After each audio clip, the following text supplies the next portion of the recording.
Welcome to the Roundtable Consult. I'm your host, Dr. Mark Williams. I'm your co-host, Dr. Mark Williams, and I'm joined by your host, Attorney Sonia Madison.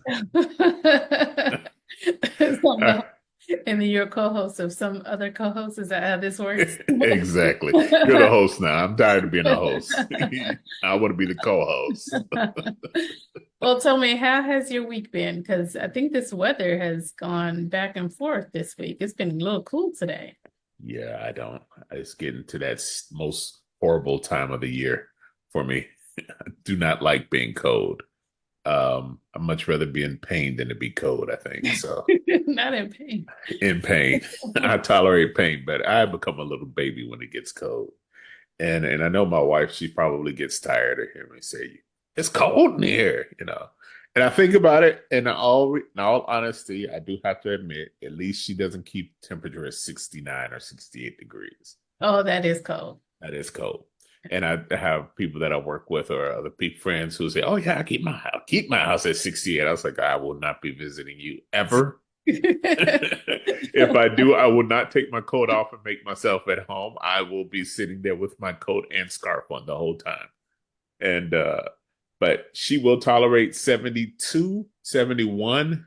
I prefer it at about 73, 74. If I'm out of town by myself, I'll put that sucker up to 75. A couple weeks ago, I was up in South Dakota and the temperature really was set at 80. The thermostat was Oh, at wow. That is hot. I don't think that it was accurate. I just don't think that it was accurately measuring 80 degrees, but I was like, "Ooh, this is good and toasty." You Because don't even 80, like it because I still like to have the fan blowing a little bit at night, so I can cuddle under my blanket or my sheets or my comforter. yeah, So I could nah. not have it at 88. That's hot. I will say that I just slept in my underwear. Maybe that's too much information for you all, Okay, yeah, that is TMI. but We I but don't even think we like to see you buckled up. So then to imagine you in less clothing is a little bit too much. fully, I did pack pajamas. Was fully expecting to have these pajamas, and afterwards I was like, I don't need pajamas, and so I just leave it alone. I slept well that week. I really did, and most of the time, my weekend, I should say. Most of the time, I was stuck in the hotel anyway, and so when you leave out and then come back in, you realize just how hot it really is. You're like, "Ooh, it's hot in here." But while you're in it, I didn't feel it at all. Usually at home, if it got beyond 75, I could start feeling it. And so I think the thermostat must have been off a little bit. Well, I was blessed to actually be in Nashville last weekend. You Um, were. yeah, And didn't come see me at all, huh? Didn't even say, "Hey, fool, I'm in your city." I know that hurts you deeply. I'm Not at sorry. all. I wanted to That thank you just for it, ruined actually. or whatever. I really wanted to thank you. I recognize it hurts you deeply.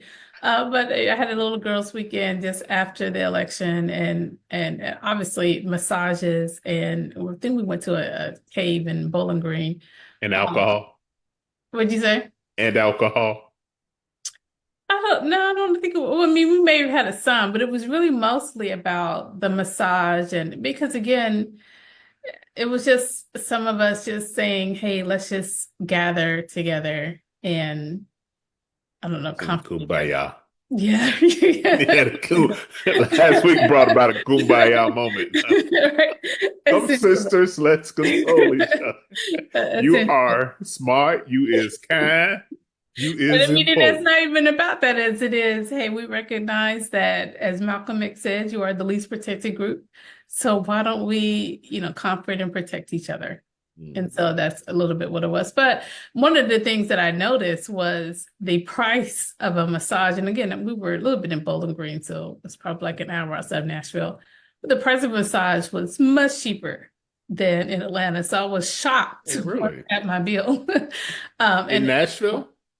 it was like I said, it was in Bowling Green. So Okay, gotcha. yeah, about an hour outside of Nashville. So, but I mean, again, I say that to say that was then perfect because not only did I get a nice massage, but then I didn't have to pass out over the bill. I must say, I've never been one who's been fond of massages. I probably in my life have had 4 massages. Well, and to your point, they're not relaxing for me either. It's a necessary evil. To me, it's like exercising, it's a necessary evil. Mm. I think 2 of those were couples massages. And I think it was kind of nice. My wife and I, she wanted to do a couples massage. I'm like, yeah, okay, that's fine. I can deal with that. I will tell you that when I was in Vietnam, so in Thailand, everywhere you walk up and down the street, massage, massage. That's what I just got so tired of hearing that. It's ridiculous. But so I didn't get one in Thailand. But when I got to Vietnam, which was the last stop on our trip, our hotel was sit right above on top of a massage parlor. So I always walk up to go to my hotel and there's this massage parlor. I said, you have to at least get one massage. And so I went on the last day that I was there, I actually went to get a massage. And oh my God, it was the best massage I ever had. It was this little 80-pound year old. She couldn't have been 80 more than 80 pounds.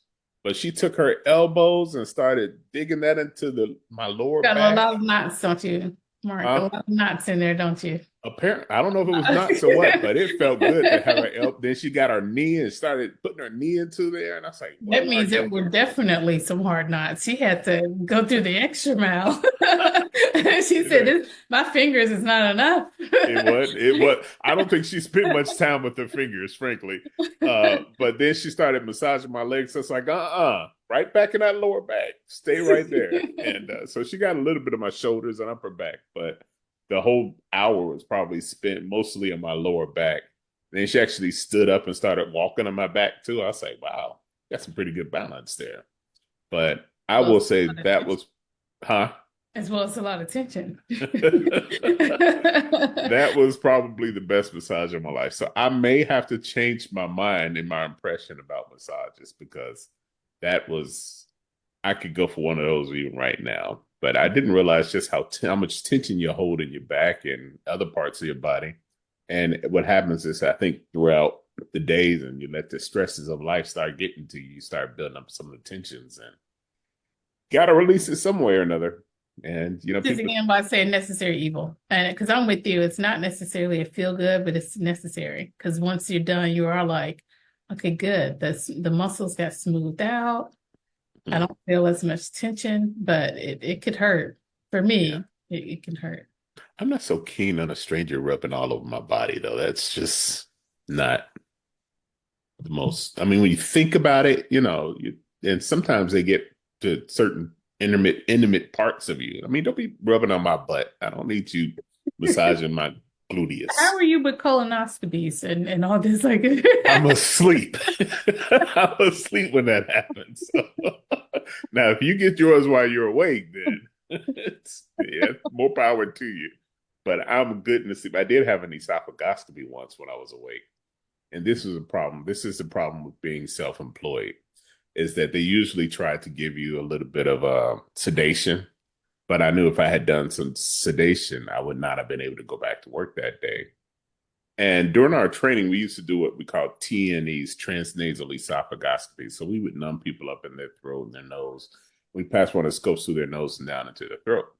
And it was the most uncomfortable looking thing. People just gagging and everything else. And so I said, I could probably do this. I did. Fortunately, he did it real quick, but just gagging and everything else through all of that. I was like, I think next time I'll be put to sleep for this. Much better. I don't know that I definitely would have done a colonoscopy awake, but I thought the esophagoscopy might be tolerable, but no, I don't think so. But this is what happens again. The whole point of always being available and trying to make sure that you keep things running, and which brings us to our topic that we're talking about today, or at least part of our topic. We want to talk about like always being connected and taking things in. We're always getting to the point where we get burned out. And I wanted to entitle this the topic "Wiser but Weaker." It was something I heard my mother say some years ago. Honestly, I thought it was a Bible verse, but I don't think it is. She was like, "The generations get wiser and weaker." And I had no idea what she really meant by that. And I think there's a whole lot of ways that you can take that. obviously the generations get, I do think the generations get wiser because we just have more access to information that we didn't have before. And as you get more of that information, you always think that people say like knowledge is power, but is it really? Well, you're a little bit more optimistic because I think the information we're getting access to isn't necessarily accurate information. So I don't know if it's making you wiser. Because again, we've got conspiracies left and right, up and down. We've also tying to this election. I just think a lot of people think if you think that 100 to 200% tariff tax is going to benefit you, that I don't know what information you're receiving. Because you've got economists saying over and over, no, no, no, you will pay more with that. So, and I think we talked about this before about how just because you're getting more information doesn't mean the information you're getting is accurate. And we Mhm. saw during the hurricanes was a lot of disinformation that was being provided. And again, it was a lot of disinformation, but again, that was not accurate information. So I don't know if that disinformation made you wiser or if it just made you more skeptical. Um, But it makes you more knowledgeable, though. I don't think it makes you knowledgeable. I guess it depends on how you define knowledge. Because if we're defining knowledge as accuracy, then no, because it was disinformation. But if you're just defining knowledge as, hey, the access of information, regardless of if it's true or not, then yeah, okay, fine. It gave you access to a lot of information. But I don't think that having disinformation makes you, from my perspective, more knowledgeable or wiser. And that to me is why it's a worry when we talk about books that are being banned in schools or history, certain history that is being removed. Because to me, that means then you're not becoming wiser. You're getting manipulated. Is that a bad thing? To get manipulated, I think so. Because history will Not repeat itself. manipulated, but is it a bad thing that some information is kept from you? And again, I would say yes, because history repeats itself. And Mm. and who and the person that is determining what information you receive is doing it from my perspective out of their own self-interest and not yours. Mm. Okay, so then let's talk about God then, because God never wanted us to know evil. Because when he created the Garden of Eden, he said everything he created, he said was good, right? Mm-hmm. And then right in the middle of all this good, he placed man. And so man was supposed to know all this good and everything that we were supposed to know was supposed to be good. And he told him, he said, one thing you can't do is eat from the tree of knowledge of good and evil. And so it wasn't that he didn't want us to know good, it was that he didn't want us to know evil. And Well, so I why would say he didn't want us to know the knowledge of good versus evil because I think there is something to be said when you understand the knowledge of good, you understand then the ramifications of evil. And to your point, I can understand a perspective of, oh, well, if I don't understand evil, then I may not be appreciate good. But to say that, oh, well, then you're at a disadvantage because you don't understand the evil, I don't know if I would agree with that. I don't know that you're at a disadvantage if you don't understand evil. Honestly, I don't know if you're at a disadvantage if all you know is good. Um, I can't imagine that if all you know is good, it puts you at a disadvantage. And I guess you probably always have to qualify the disadvantage for what. Because if when God created man, he wouldn't have created him at a disadvantage to have a disadvantage. The issue was he created us and put us into a perfect world and expected that that's all we knew was the good that he created. It was our quest to know the evil. It's like, why would you even want to know evil if all you have is good? There's an old saying that says ignorance is bliss. It is. And so I said, I always say if ignorance is bliss, then a little bit of knowledge, if it's not if it's not tempered by faith, can be misery.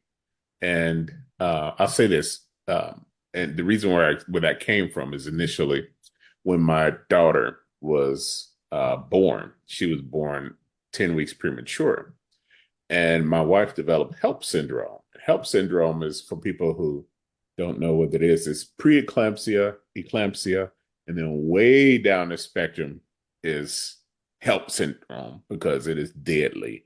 And most people who develop HELP syndrome, the women, the child may die if you don't deliver the baby. The mother will die. And so I'm looking at all of the clinical thing that's going on. It's an acronym, stands for hemolysis, which means your red blood vessels start bursting. Elevated liver enzymes, that's the E and the L. And then there's another L for low platelets. HELLP is what they call it.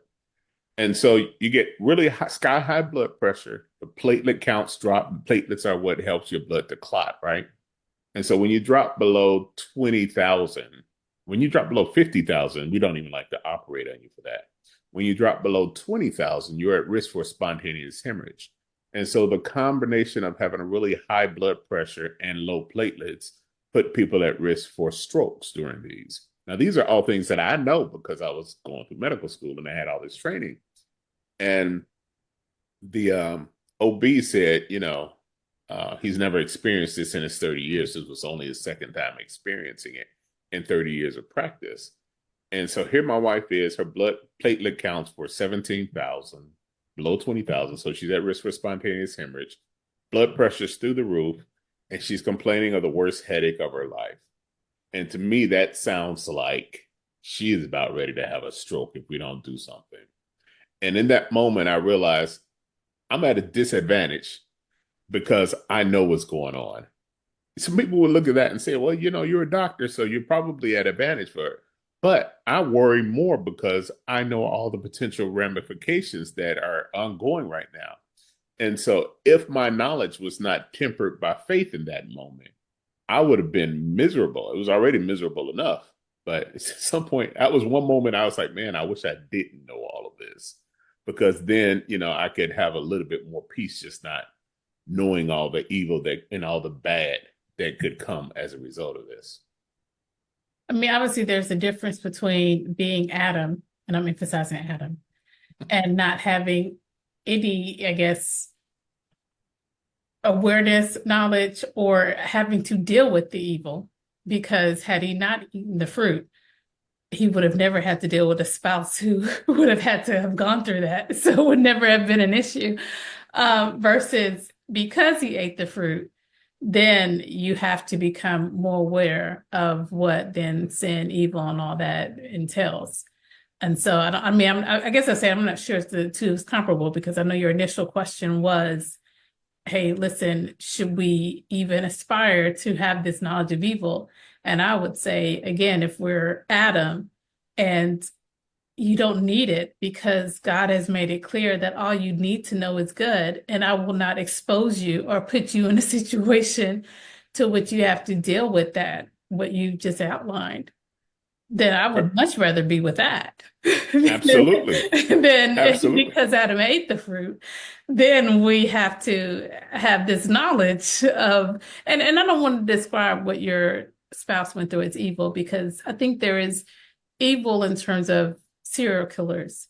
And then there's just unfortunate health incidents that, again, are not, I don't want to characterize them as evil because if someone says they have cancer, I don't want to say, oh, now you're struck with evil. I mean, no, you have cancer and that's an unfortunate health incident. But again, See I people don't go through cancer probably like, this is an evil beast. It's like evil beast getting me. So. Yes, but would you tell, as a medical professional, would you tell them, no, it's evil? Or would you tell them, unfortunately, it's a health incident that you have to go through because it's no different. I mean, I wouldn't say it's no different, but I mean, diabetes or, there's just so many health incidents that we deal with.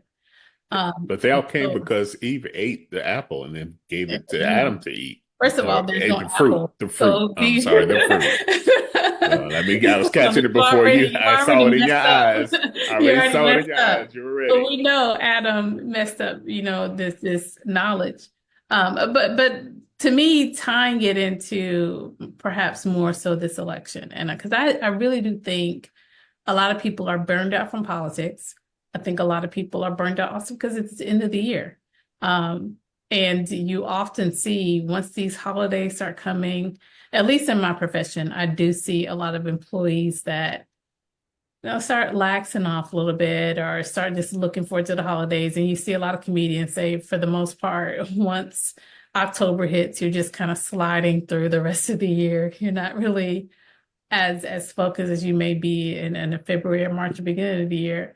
And so in that context, I'm then saying, hey, listen, to some degree, when you have this knowledge of, man, Trump just won, he's put in these Speaking random of people. evil, He's putting random people in these cabinet positions that may or may not, arguably, depending on how you look at it, have the experience.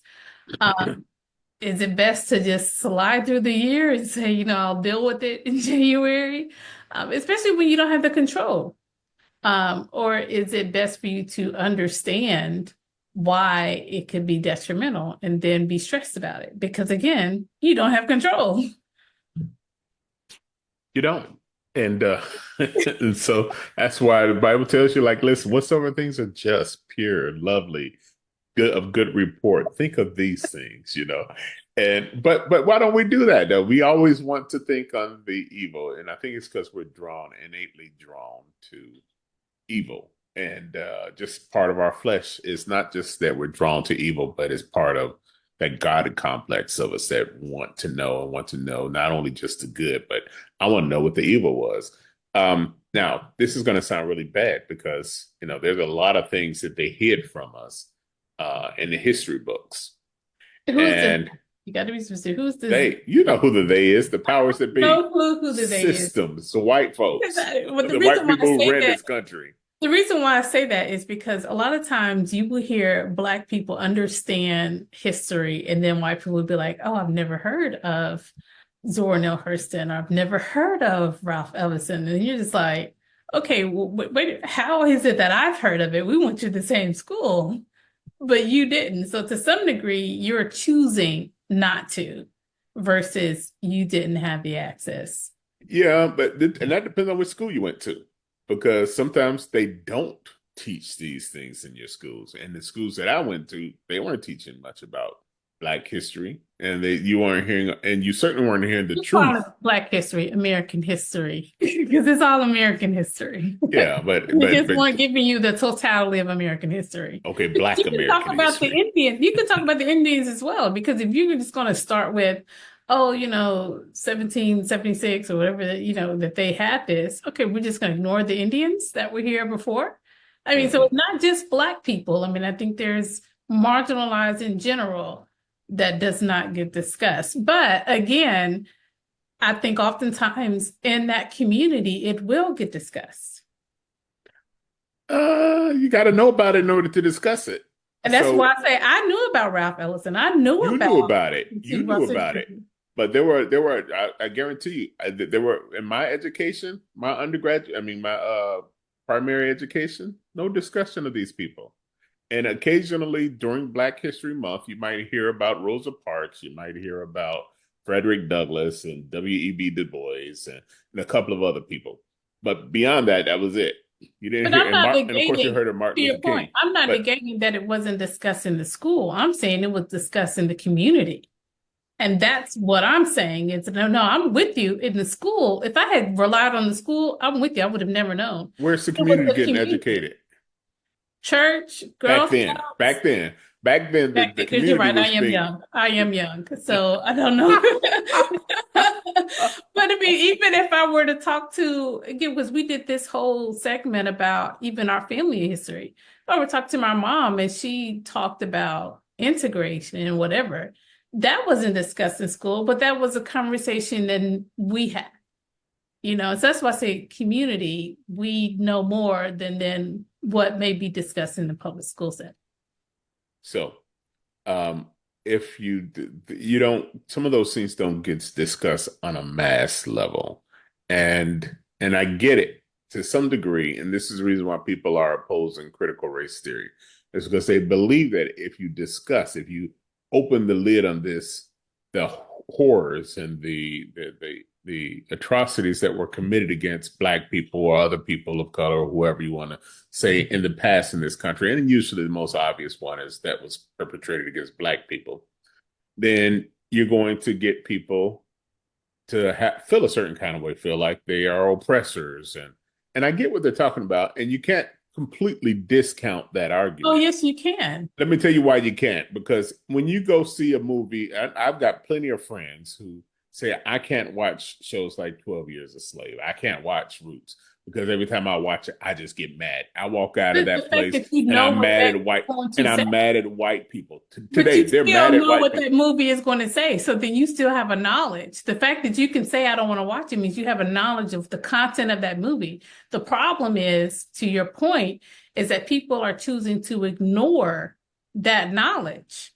So, I mean, it's one thing to say, hey, I don't want to watch it because I know it's going to be triggering. Because then to me, you have a knowledge of why it'll trigger you. But you It's don't know another it to all. say, I You have don't know no it clue all. what 12 Years of Slave is about, and I have no desire to learn. I mean, Right. that's a different conversation. Right. And so that's the point. The point is that you don't know all the information. You only know pieces that are given to you. And then when you start to learn more, and the more you learn, the more overwhelming sometimes it can be, because I don't think that we were created as humans to be able to sustain large amounts of evil or knowledge of a lots of evil. We're asking us as mortals to be able to consume and contain, handle, process, manage all the things that only God was intended to do. And now we put a God task on a moral being. And we can't help but, I think, break under some of that pressure. And I think that one of the reasons why people are experiencing mental illness and depression and things of that, and even for that matter, you can go with burnout, is because we're too connected when God, I think, intended when he created us for us to not be that connected and that knowledgeable to the evil that's around us. Well, and I guess my counter to that is I don't disagree that he did not intend for us to have that, but the Adam ate the fruit. So this is where we are. And if we do not, again, understand history, then we repeat it. And you continue. Apparently, you don't understand the history of Adam and Eve, I understand it completely. and you keep repeating this misinformation. I understand it completely. And that's why, again, to me, that becomes a process of the burnout. It's because we refuse to acknowledge, understand, okay, I'm not going to look at this as evil per se. I'm going to look at this as history so that I do not doom to repeat it. And when you do repeat it, you are oppressing a group of people. And even if, to me, looking at Donald Trump, and what gets me about him winning isn't as much as, his rhetoric as it is, you're not going to be held accountable for the crimes that you've committed. Or will commit. Well, we'll for whatever, because you've committed crimes before. We know Yeah. he's been convicted of 34 convictions, but we know he's not going to be sentenced now. We also know that we had Jack Smith do a lot in terms of the insurrection, but now he's wrapping it up because he's not going to be held accountable for that. And to me, that is what hurts so much, is because there's then this precedent that's being set that, hey, there are some people that are above the law. Mhm. And that to me is what hurts. But to me, that isn't as much as, hey, now I have to understand the evil of the world, as it is, I have to understand that history will continue to repeat itself. And do I I don't. then, in terms of burnout, do I then just say, you know what, forget it because my effort is in vain? And I think that's what a lot of people to some degree experience with Kamala's loss. Because we talked about this, there were so many people that galvanized. There was such a grassroots campaign. Even looking at the two conventions, there were so many people that just were so excited. And then to see that, man, my efforts were not only washed up, thank you, Adam, but also by a large margin, you then say, you know what, what's the point? And I know you're looking at it as, oh, that means evil has resurfaced. And I think it's more so, oh, that means that I'm limited to the, effect or the good that I can do. Yeah. I don't think we need to understand evil in order to be able to see evil. I think just the mere consumption of evil, whether it's hearing it, whether it's seeing it, or whether it's knowing that it's existing, whether you understand it. You mentioned something before about we necessarily have to understand the evil. I don't know that we really even have to understand it to know how prevalent it is. In and of itself is enough to add in some of the burden. I had gotten a message earlier. Maybe I shouldn't be sharing this information because it's probably just going to add even more to the evil. But it had something to the effect that where you were talking about, they said the election was lost even before it began for the Democrats, and the reason why was because there were so many people who were removed from the voter registration. It was maybe something like 740,000 in North Carolina and another 300,000 some odd here in this country. And basically in Philadelphia, there was probably, I think, close to a million or something like that. I can't remember the exact numbers, and I was kind of hoping that I could have found the reference for it. But the reality is that when you start knowing some of those things, you're saying, well, maybe I shouldn't know that. Maybe some things you just leave it be as it is, as opposed to going in and investigating and trying to uncover some things. Now we watch right now, even as this election closes, um, you know, if this had been a loss from Donald Trump and he had lost some of these same numbers, guess what he'd be doing? He'd be going trying to uncover and say, wait a minute, I Insurrection. couldn't, huh? An insurrection, right? Insurrection, trying to uncover it. And so here it was 747,000 in North Carolina, almost a million in Pennsylvania, 300,000 in Georgia, 177,000 in Michigan, 200,000 in Wisconsin, 90,000 in Clark County, Nevada alone, and over 100,000 in this state. So the reality is that there had been a strategy undertaken even 2 years leading up unto that to remove some people from the registration. Not all of those people had moved from the states. I can guarantee you, not all of those people had moved from the states. um, but that means some people were not able to vote.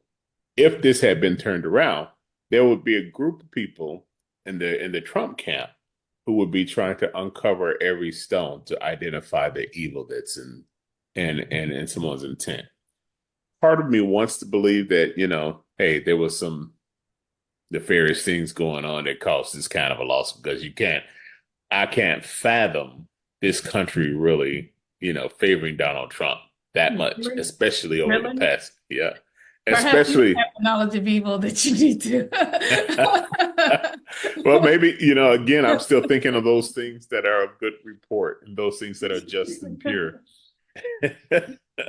but but at some point, I think Biden and the Democratic Party is starting to think like, hey, no use in uncovering some of these things and trying to go in to uncover them because it will not be healthful, good for our health to continue to do this and go down this pathway as a nation. And if you go looking for it, you probably can find. And this is the reason why Donald Trump was successful in getting other people to believe that, the election was stolen last year.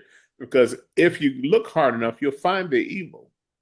But finding the evil isn't always the ideal situation. You can always find some of the mishap and misbehavior or misconduct. And what it does is it seems to undermine the faith in the good just because you found some mischief that was going on. And so at some point you probably just have to say it's some evil I don't need to know. Well, again, I think you have an interesting perspective of history because I do think people recognize that Joe Biden won. I don't think people necessarily contest that. I just don't think that they care that Donald Trump pushed back on it. And I have read somewhere, and I want to use this loosely, but that there have been Democrats that have started contesting some of those votes that you mentioned, particularly when it comes to the mail-in ballots and whatnot. So I do think there is a little bit of side looking into hey, have where there's some voter fraud or not. But again, she conceded, and so I don't think that it's going to be a major news story.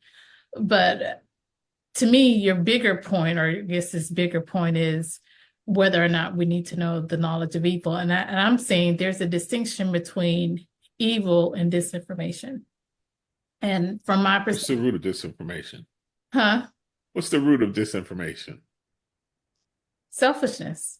From And my what is the root of selfishness? If you're saying either you're of God or you're not, then I There's can, only good or evil in yeah, there. if it's say Yeah, if there's only God or evil, then I right. can I can get that. But then at the same time, then we also recognize that if we look at our day to day, we're probably doing more evil personally than we are doing of God. And so that's why for me, I take evil as more of a malicious intentional act than Mm. as hey, I guess a natural propensity that we all have as sinners. Um, and so in that context, because to me, when you talk about Donald Trump and what he did, the fact that he has 34 convictions to me shows an intentional crime versus if he just conceded or not even concede, just said, you know what, I didn't win and walked away, even if he didn't like the result, even if he progressed, because I know with Hillary Clinton, when she lost, she did not lose, quote unquote, gracefully. She had her legal goons, so did Al Gore, but I don't consider anything that they did as evil. I consider it as, hey, you're just trying to protect, the results. I'm not saying that what they did was evil. Some of their efforts is intended to uncover evil. And I don't think that evil always needs to be uncovered.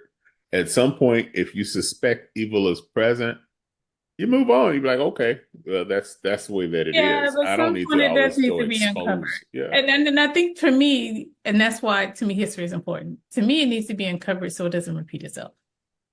Like it's going to repeat itself anyway. if we both agree slavery is wrong, then we need to understand how did our nation get to a point where they thought slavery was okay. But And if do you we need to don't know uncover all the that, brutal? Do you need to know all the gruesome details of the surgery? I mean, of I the don't slavery. know the gruesome details to not know if I don't need to know. Yeah, that's the point. You already know that it was. You knew it But was I do horrific. need to You knew it know was some. horrible.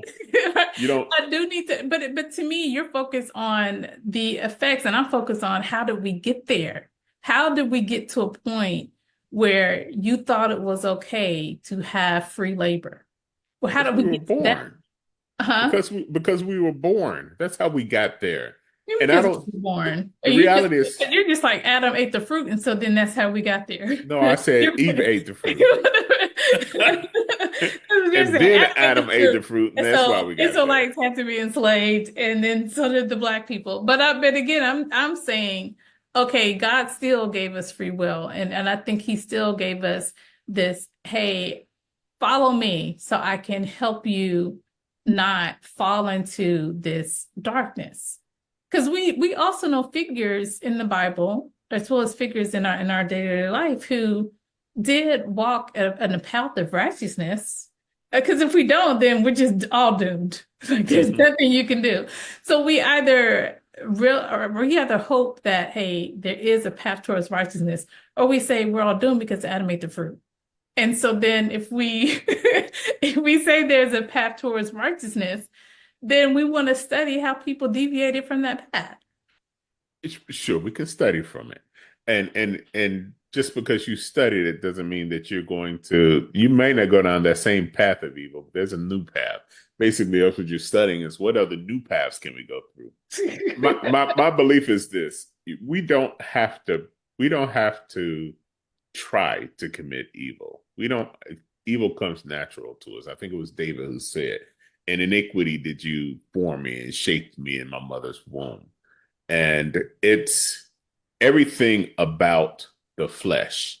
The Bible says is at enmity with God, which means that everything about our carnal existence is evil. And the only reason why we don't commit evil all the time is because there's a spirit that's working in us that keeps us from doing that. And you can also say we're socialized to not commit evil. We it takes energy to do that. So I use this as an example. In chemistry, there's a concept called entropy. And the basic unit of all matter is an atom. We're all consistent of atoms, and every material around consists of atoms. Atoms favor us. So the concept of entropy says atoms favor a state of disorder. You two atoms don't want to be close to each other. In order for those two atoms to be in an orderly fashion, it takes energy. If there was not sufficient energy to keep those atoms in close proximity to each other, then they would be disordered. That's what their natural state is. When that energy is removed, then they go back and return to their normal state of disorder. And if the basic unit of all matter is the atom, that's how we're created, then I can extrapolate and say that we as humans favor a state of disorder. And the only way that we can maintain order is if we apply an energy, a force of energy. That energy sometimes can be, as you're a child, it's the fear of, persecution or punishment or repercussions. And then as we get older, we don't think so concretely, like if I do this, I'm going to get my hand spanked. We now start saying, okay, I now understand that it's wrong for me to do that. And so that energy that keeps me in my state of order is more what we call a consciousness, or maybe we can call it the spirit of God that keeps us to some extent in order, depending on what your belief and what your faith is. But when that energy is removed, when you no longer have that consciousness, people who deal with Alzheimer's lose that sometimes. And then they all of a sudden you're like, man, this person never been like this in their lives. Why? Because they've lost the energy that was keeping them, that was maintaining their order. People who are turned over to reprobate minds, they just do whatever they're going to do because they've lost the energy that was keeping them in that order. And so I think what happens is that we're going to seek, it's in our natural being, it's our nature to want to seek some disorder, to seek evil. And even if you know evil that was done before in the past, you just learn how to do it in a different way.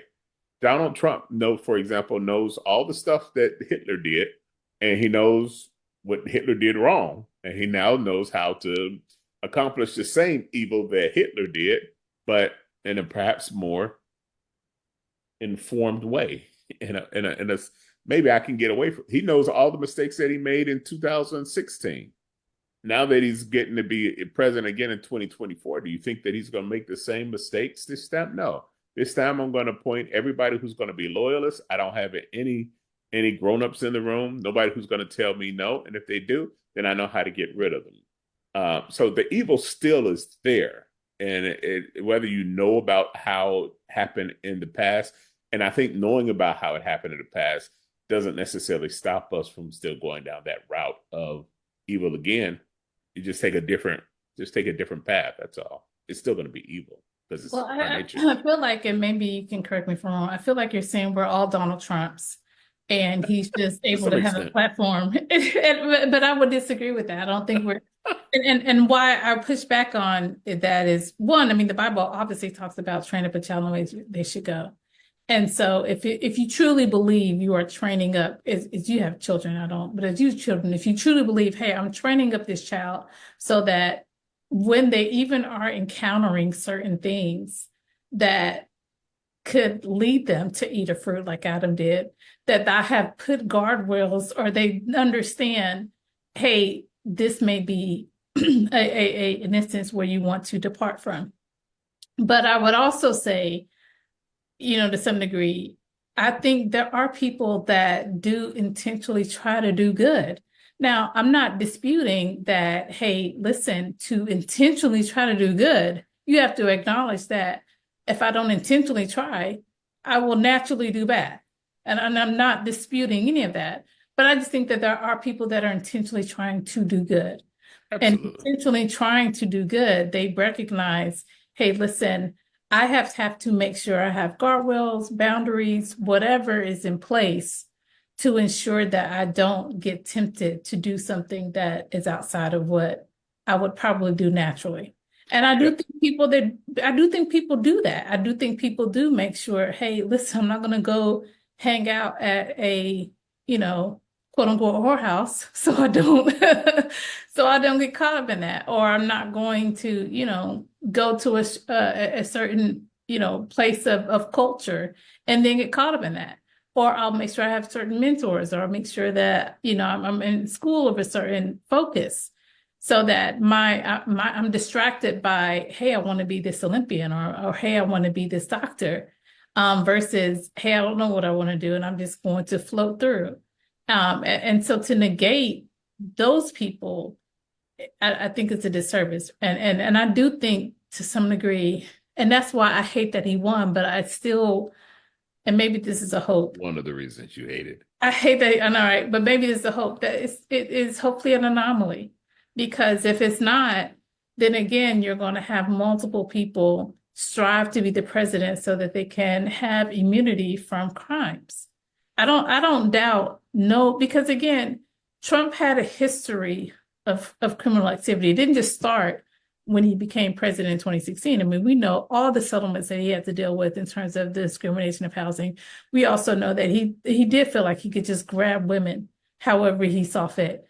We know the sexual assault allegations. We know the defamation stuff. I mean, this is even the convictions were before he became president. So it's not as if he became this evil person running. And I hate to say evil, but again, we know that he has an entitlement that he thinks he's above the law. But I don't want that. I don't want people to feel like, oh, that's what every elected official has a propensity to do. Absolutely not. But maybe I should better clarify. When we're born, we're all little Donald Trumps because Donald Trump was just as All little innocent. Donald Trumps. I mean, Donald we Donald have a Trump was propensity to Donald Trump sin. was as innocent and as guilty as you or I was when we came out of the womb. And so what happens from that point forward determines how another person will behave. And I don't think their knowledge of history, and this was the point that I was making, I don't think that having knowledge of history stops you from repeating it again, or at least not doesn't stop you from repeating the evils of history. Having a consciousness about the evil, whether you know the history behind it or not, having a consciousness is what stops you from repeating evil.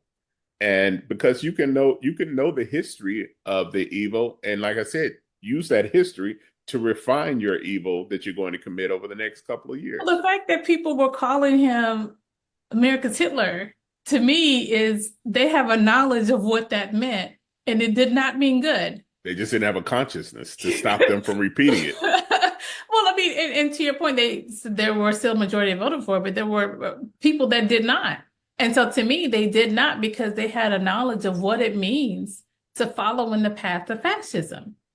And that's why I say don't. To me, I feel like you're saying, hey, having a knowledge of history is not important. I'm saying, no, no, no, it is important.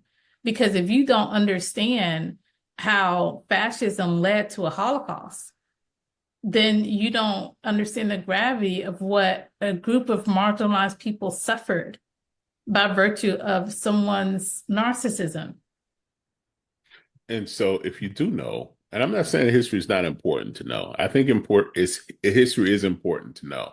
But I don't know that we need to know all the details of the evils of history. And the reason being is because it's not going to stop us from repeating the evil this time.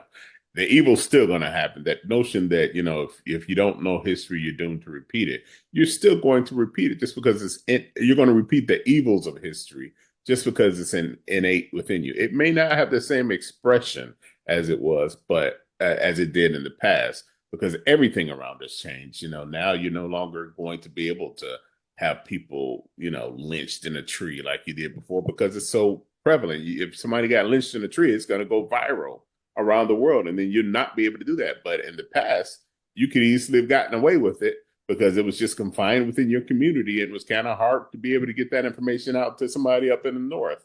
So you were hanging black people left and right. So I think the circumstances around us makes us modify the evil that we commit. our knowledge of the past and how Mom, the evils. stop it. Yeah, our only conscience stops evil, because if you don't have a conscience of for that evil, and one that's sufficient to cause you to restrain or constrain the evil, then you just basically choose a different expression of that evil. It You're doesn't making it matter. seem like there are not people that have constrained from lynching by virtue Or of, hey, we've got laws now that if you do that, you're going to jail. Like yeah, by virtue of the fact that no, we saw what history was happening. We don't want to continue to let that be a parade or let that be a party. We're going to stop it.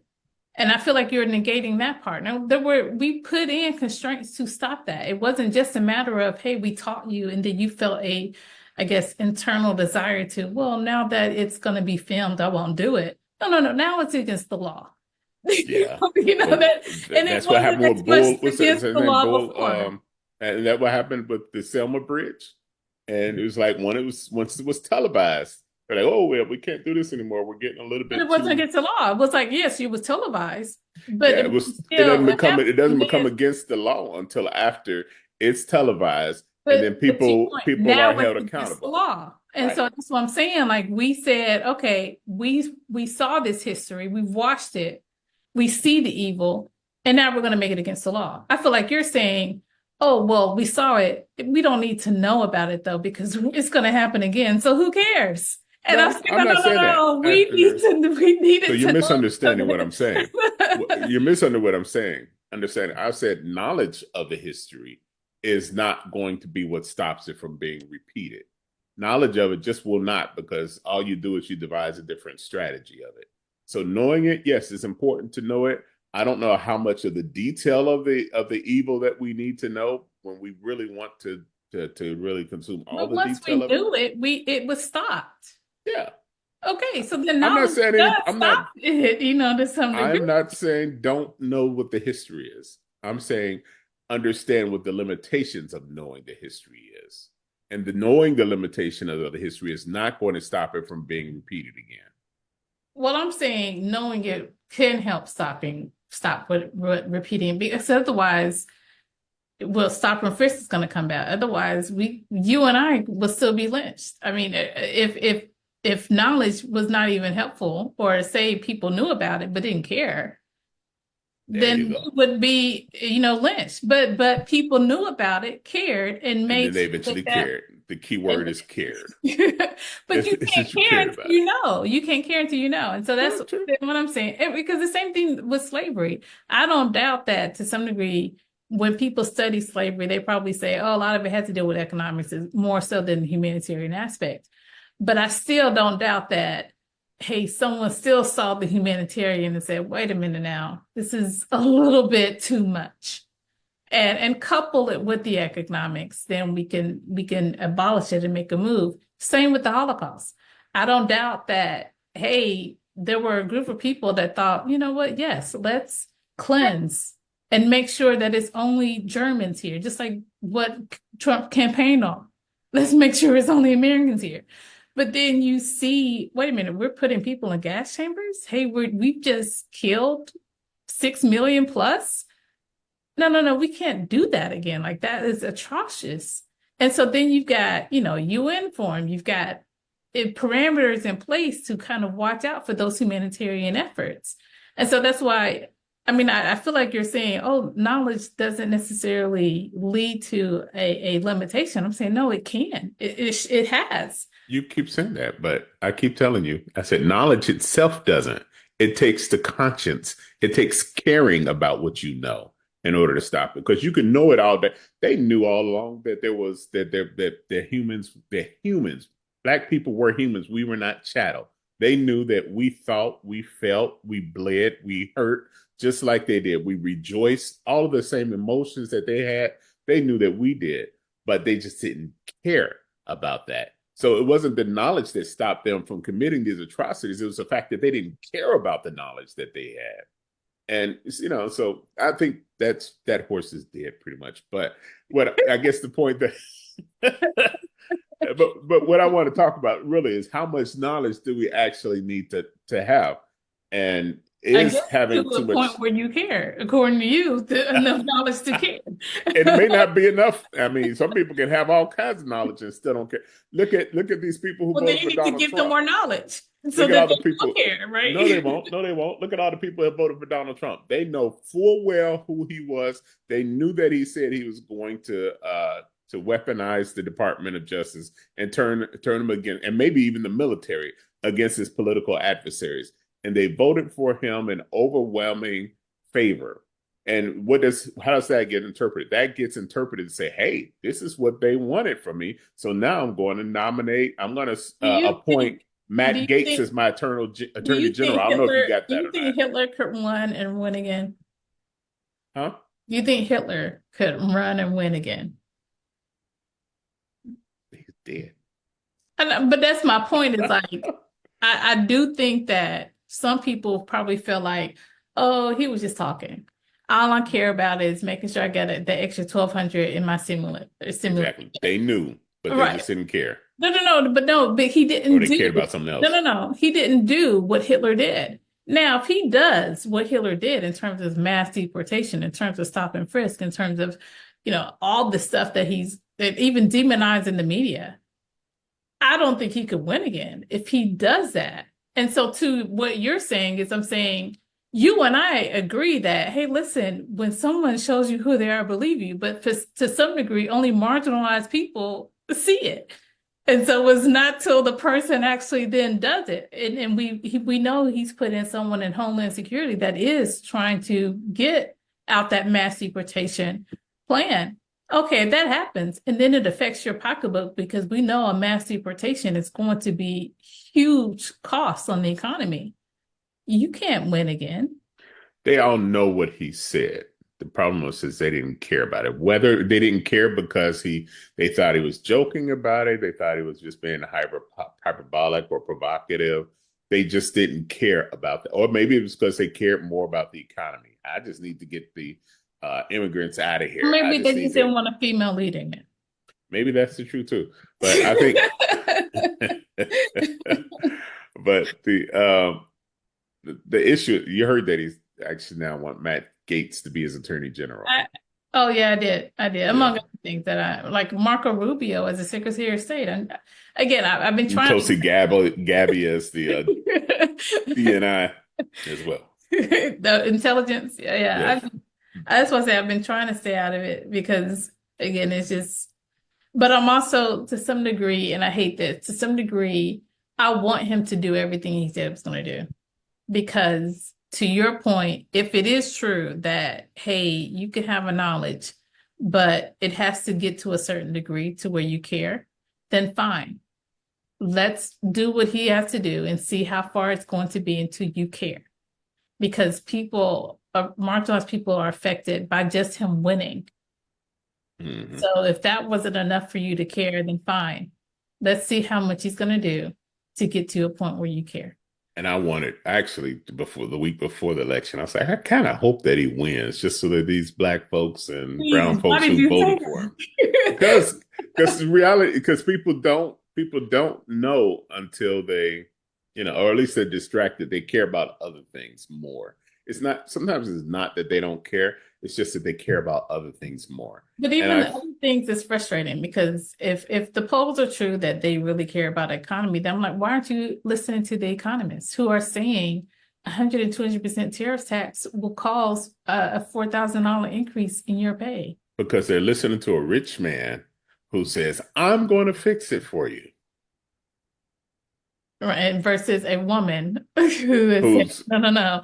I'm going to actually give you money if you start a business, or I'm going to well, actually give you a credit if you have children. So it's in terms of listening to concrete plans, you want to listen to a white man who is bankrupt, who has convictions, and you believe he's more credible. Gotcha. yeah, as opposed to a woman who just was in part of the administration, who's now made the bread cost $4 a loaf, Did or she? eggs cost Oh, $8. but that's the thing. That's We're not not gonna. true. We don't That's have what to. I'm You and I saying. don't have to argue. I'm Knowledge, just saying what right? the That's what I'm point. saying. Knowledge I'm just is saying so what the point important. We is. are in a Right. capitalist society. Government does not control the cost of bread.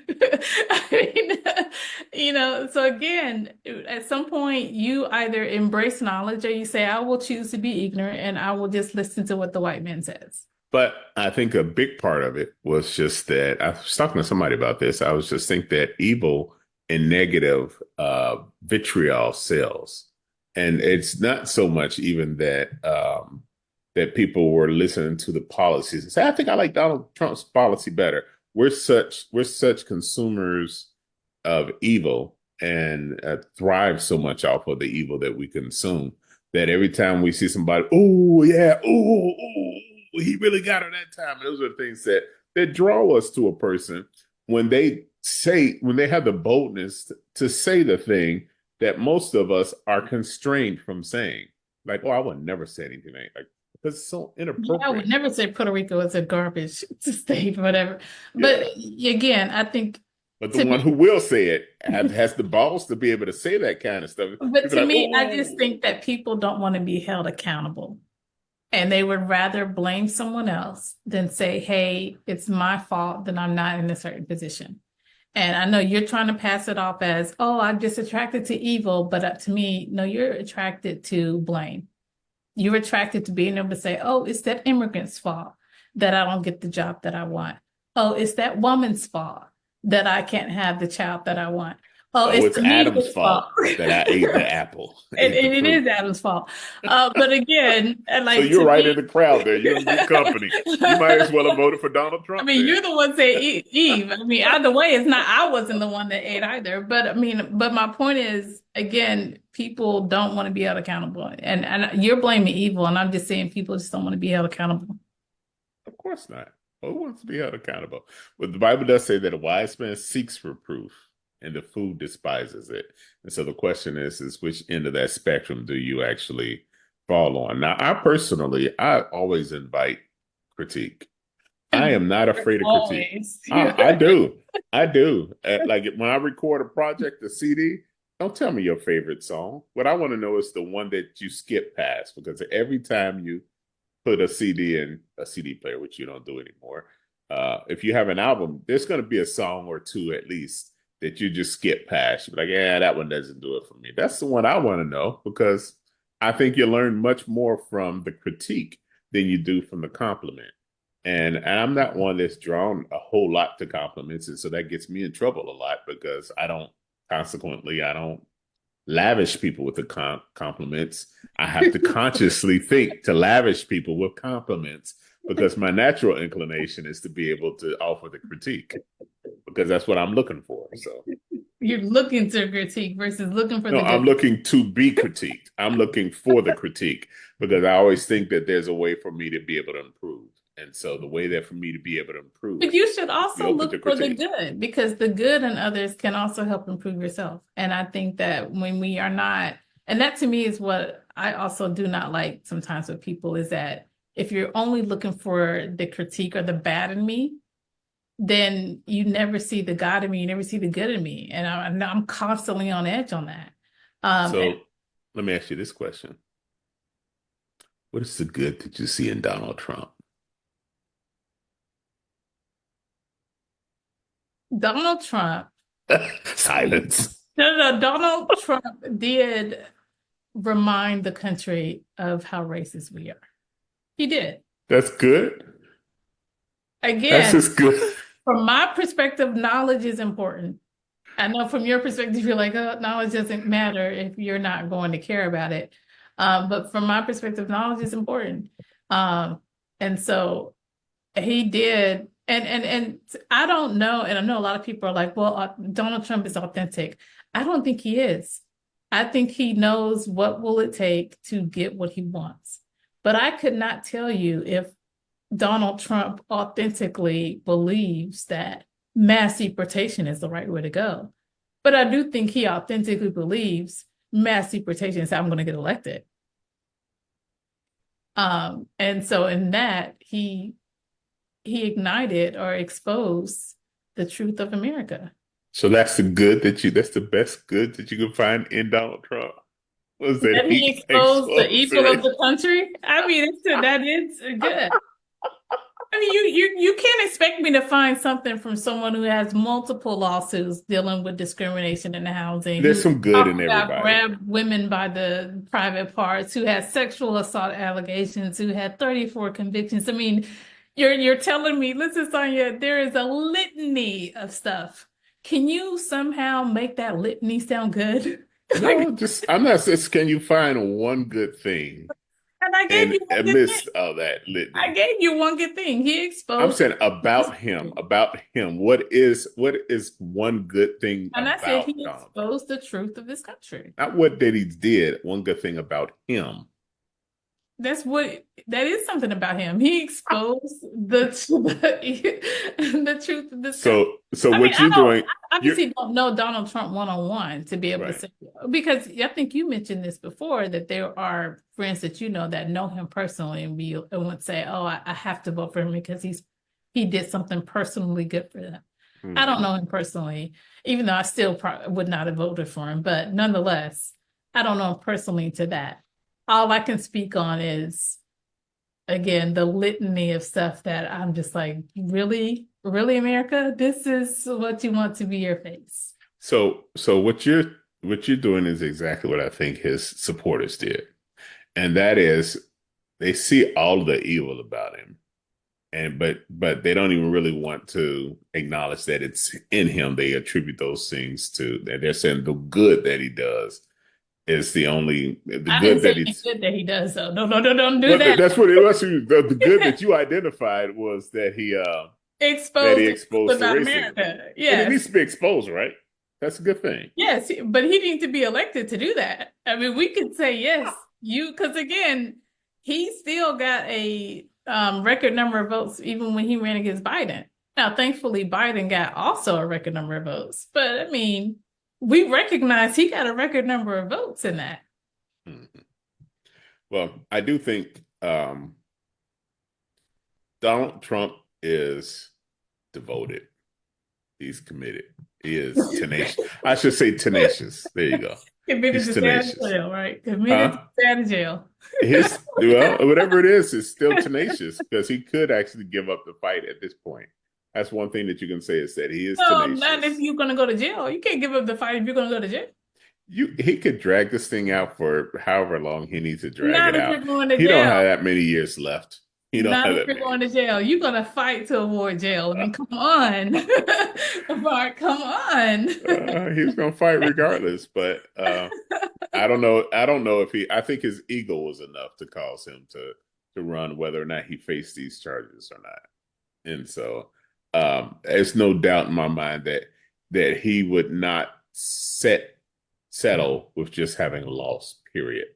If he had lost the 2020 election without and never did the insurrection thing and all the other stuff that came after that. If he had never been impeached 2 times and he still lost the 2020 election, if he did everything right, he probably still would have come back and said, I can't stand losing like this. And that's one thing that he just refuses to do is to lose. And And you I think don't that's a good thing? Is that what I'm hearing? I think tenacity is a good thing. I think encourage For is a someone good who's thing. talked about wanting criticism, you think the avoidance of such is a good thing is interesting. Think about his level of courage. That's What not is courage. We no, gotta no, talk about let what me is explain. courage, Let Mark. me explain what I'm telling you. To get shot in the ear, have a Oh, shot, really? and So then you get up Eric from didn't school you on the conspiracy in and that? you get up in the midst of it, not even knowing, I don't think at that moment whether or not there are other snipers in the area. You get up in the middle of it, and in spite of your Secret Service people telling you to stay down, you said up. No, I got to let the people know, fight, fight, fight. That's a You find display of that to be a courage, good thing. huh? Okay. You find that to be a good thing. Okay. The mere fact that he actually stayed in the race after that is courageous. You know, Again, you find that to be a good thing. Okay. I don't agree, but hey, that's your I opinion. believe courage is. I do find courage to be good things. Again, you Well, define that as courage is what I'm saying is where I draw a line, but okay. well, anyway, that's enough of that there. But I think we're out of time anyhow. Yes. So Well, before we have to give him too many compliments, we'll end it there. that you, I mean, you don't like to acknowledge animated fruit, so I get that you're not going to acknowledge that Trump is is not a man of courage, but nonetheless, it's always good for you guys to comment. So let us know what you think about what we talked about. Definitely catch us on YouTube. You know, I don't know if you checked us out on YouTube, but we had a lot of viewers on our last episode. So hopefully we continue to keep that up. Hope you guys continue to support it. And I hope that means that you enjoyed my commentary despite whatever Mark said. Do continue to catch us on your favorite podcast platform, as well as a repeat of this episode on Star Radio. So until next time, thank you guys so much for tuning in.